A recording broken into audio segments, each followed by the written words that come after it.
Electrical competition exams के लिए important numerical question series का यह हमारा फर्स्ट वीडियो है। इस वीडियो में हम कुल 10 न्यूमेरिकल क्वेश्चन हल करेंगे। तो बिना देरी किए हुए वीडियो को स्टार्ट करते हैं। फर्स्ट क्वेश्चन है, एक प्रेरक में धारा 20 सेकंड में एक समान रूप से 0 से 10 एम्पियर तक परिवर्तित होती है। प्रेरित वोल्टता 2 वोल्ट है। प्रेरक का प्रेरकत्व कितना होगा? Option A 1 henry, option B 2 henry, option C 3 henry और option D 4 Henry.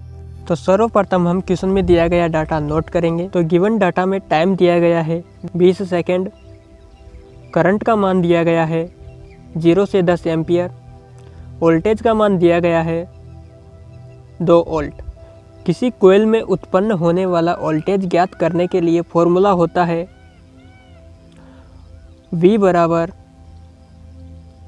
L di/dt। यह इंडक्टेंस के कारण उत्पन्न होने वाले वोल्टेज का मान ज्ञात करने का फॉर्मूला है। इसमें वैल्यू पुट करेंगे तो वोल्टेज का मान 2 वोल्ट, L का मान हमें ज्ञात करना है, di धारा परिवर्तन होगा तो 0 से 10 एम्पियर, तो 10 माइनस 0 बराबर 10 एम्पियर। dt टाइम का मान दिया गया है 20 सेकेंड। इसे हल करेंगे तो 20 को इधर भेजेंगे तो 2 × 20 बराबर L × 10। 10 को इधर भेजेंगे तो 2 × 20/10 बराबर L। इसे हल करेंगे तो हमारे पास L का मान आ जाएगा 4 हेनरी। तो इसका सही आंसर होगा option D 4 Henry. Next question है, एक निश्चित केबल में यदि सापेक्ष विद्युतशीलता 2 वाले विद्युत रोधन के स्थान पर सापेक्ष विद्युतशीलता 4 वाले दूसरे विद्युत रोधन द्वारा प्रतिस्थापित किया जाता है तो केबल की धारिता क्या होगी? ऑप्शन ए है समान रहती है, ऑप्शन बी आधी हो जाती है, ऑप्शन सी 4 गुना हो जाती है और ऑप्शन डी 2 गुना हो जाती है। एप्सिलॉन विद्युतशीलता का मान हम 2 से बढ़ाकर 4 कर रहे हैं। तो कैपेसिटेंस का फॉर्मूला होता है C बराबर एप्सिलॉन A/d। तो जब हम एप्सिलॉन यानी कि विद्युतशीलता का मान 2 गुना कर रहे हैं अर्थात 2 का 4 कर रहे हैं तो कैपेसिटेंस का मान भी 2 गुना हो जाएगा। तो इसका सही आंसर हो जाएगा ऑप्शन डी 2 गुना हो जाती है। नेक्स्ट क्वेश्चन है, एक ज्यावक्रीय वोल्टता को E बराबर 50 sin 200 πt से निरूपित किया जाता है। आवृत्ति की गणना करें। ऑप्शन ए है 50 हर्ट्ज, ऑप्शन बी है 100 हर्ट्ज और ऑप्शन सी है 150 हर्ट्ज और ऑप्शन डी है 200 हर्ट्ज। तो क्वेश्चन में दिया गया डाटा है E बराबर 50 sin 200 πt। हमें फ्रीक्वेंसी का मान ज्ञात करना है। तो किसी भी वैद्युतिक राशि का तात्कालिक मान ज्ञात करने के लिए फॉर्मूला होता है E बराबर E मैक्सिमम अर्थात उस राशि का मैक्सिमम मान इंटू साइन ओमेगा टी। तो इस वैल्यू को हम इस फॉर्मूले में पुट करेंगे तो E मैक्सिमम का मान दिया गया है 50, साइन की जगह साइन और ओमेगा टी की जगह पर 200 πt। तो इसमें हम देख सकते हैं कि ओमेगा का मान 200 पाई और ई मैक्सिमम का मान 50 दिया गया है। तो ओमेगा बराबर 2πf होता है। तो 2πf बराबर क्वेश्चन में दिया गया है 200 पाई। तो 2πf बराबर 200 पाई, पाई से पाई काट देंगे तो f बराबर 200/2 बराबर 100 हर्ट्ज आ जाएगा।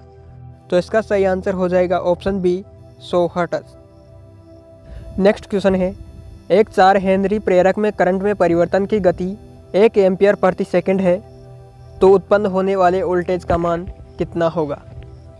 ऑप्शन ए है 4 वोल्ट, ऑप्शन बी है 0.8 वोल्ट, ऑप्शन सी है 2 वोल्ट और ऑप्शन डी है 16 वोल्ट।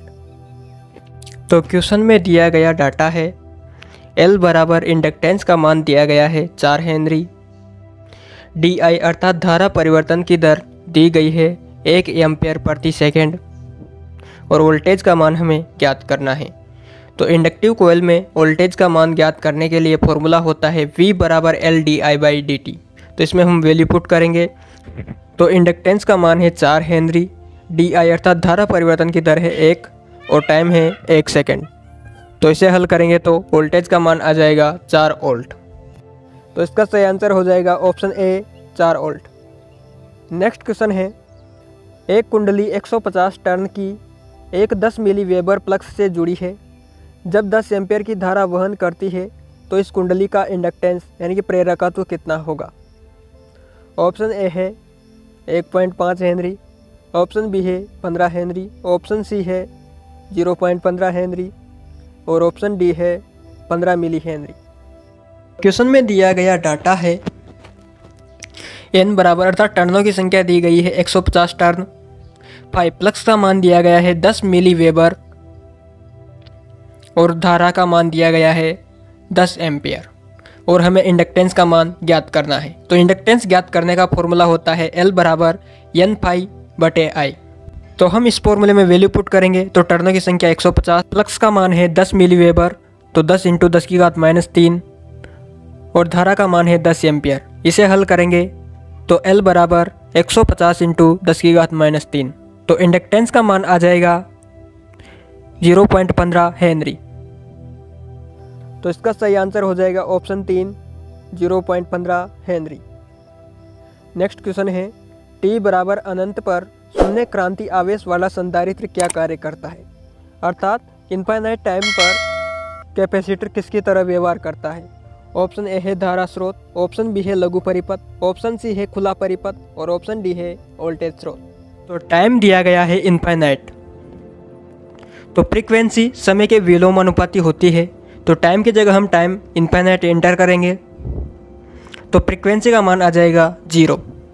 कैपेसिटिव रिएक्टेंस का मान होता है 1/2πfc। तो इसमें फ्रीक्वेंसी की वैल्यू 0 पुट करेंगे तो xc बराबर 1/0। तो कैपेसिटिव रिएक्टेंस का मान इनफाइनाइट आ जाएगा, अर्थात इनफाइनाइट कैपेसिटिव रिएक्टेंस के कारण कैपेसिटर ओपन सर्किट की भांति कार्य करेगा क्योंकि फुल चार्ज होने के कारण उसमें करंट नहीं बहेगी। तो इसका सही आंसर हो जाएगा ऑप्शन सी खुला परिपथ। नेक्स्ट क्वेश्चन है, कुंडली में प्रतिष्ठंभ निर्धारित करें जब कुंडली का फ्लक्स 15 वेबर और उत्पादित एमएमएफ 30 एम्पियर टर्न है। ऑप्शन ए है 1, ऑप्शन बी है 2 और ऑप्शन सी है 3 और ऑप्शन डी है 4। तो क्वेश्चन में दिया गया डाटा है, फ्लक्स का मान है 15 वेबर, एमएमएफ दिया गया है 30 एम्पियर टर्न और रिलक्टेंस का मान हमें ज्ञात करना है। तो रिलक्टेंस ज्ञात करने का फॉर्मूला होता है mmf/φ।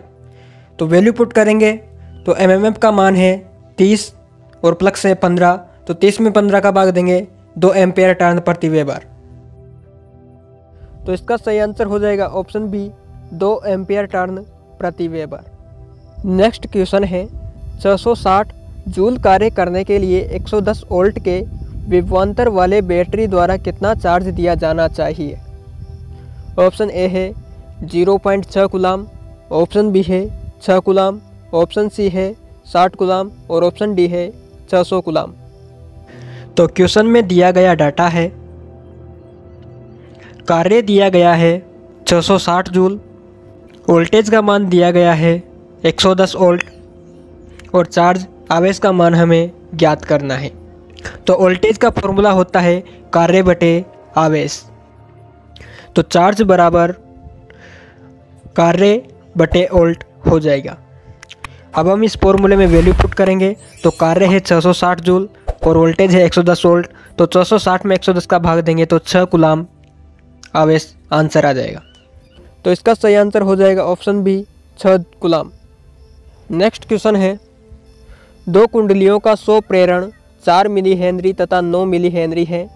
यदि कपलिंग का गुणांक 0.5 है तो कोयल्स के बीच अन्योन्य प्रेरण कितना होगा? ऑप्शन ए है 12 मिली हेनरी, ऑप्शन बी है 8 मिली हेनरी, ऑप्शन सी है 6.5 मिली हेनरी और ऑप्शन डी है 3 मिली हेनरी। तो क्वेश्चन में दिया गया डाटा है, L1 दिया गया है 4 मिली हेनरी, L2 दिया गया है 9 मिली हेनरी और कपलिंग फैक्टर दिया गया है 0.5 और म्यूचुअल इंडक्टेंस हमें ज्ञात करना है। तो म्यूचुअल इंडक्टेंस ज्ञात करने का फॉर्मूला होता है K√L1 × L2। तो वैल्यू पुट करेंगे, कपलिंग फैक्टर 0.5, L1 है 4 और L2 है 9। इसे हल करेंगे तो 0.5 √36। आगे हल करेंगे तो 0.5 × 6 तो 6 को 0.5 से गुणा करेंगे तो 3 मिली हेनरी। तो इसका सही आंसर हो जाएगा option D 3 millihenry. Next question है, एक 200 केवीए ट्रांसफार्मर का आयरन लॉस 1 किलोवाट और full load copper loss 2 kilowatt है, अधिकतम दक्षता के संबंध में लोड कितना होगा? ऑप्शन ए है 100 KVA, option B 70.7 KVA, option C 200 KVA और ऑप्शन डी 141.4 केवीए। क्वेश्चन में दिया गया डाटा है, फुल लोड दिया गया है केवीए में 200 केवीए, आयरन लॉस दिया गया है 1 किलोवाट और कॉपर लॉस दिया गया है 2 किलोवाट। हमें ट्रांसफार्मर की अधिकतम दक्षता पर कार्य करने के लिए लोड का मान ज्ञात करना है कि किस लोड पर ट्रांसफार्मर अधिकतम दक्षता के साथ कार्य करेगा। तो इसके लिए फॉर्मूला होता है अधिकतम दक्षता के लिए लोड बराबर full load into under root iron loss बटे कॉपर लॉस। तो फुल लोड है 200 केवीए, आयरन लॉस 1 किलोवाट और कॉपर लॉस है 2 किलोवाट। इसे हल करेंगे तो 200 इंटू 0.707, तो आंसर आएगा 141.42 केवीए। तो इसका सही आंसर हो जाएगा ऑप्शन डी 141.4 केवीए।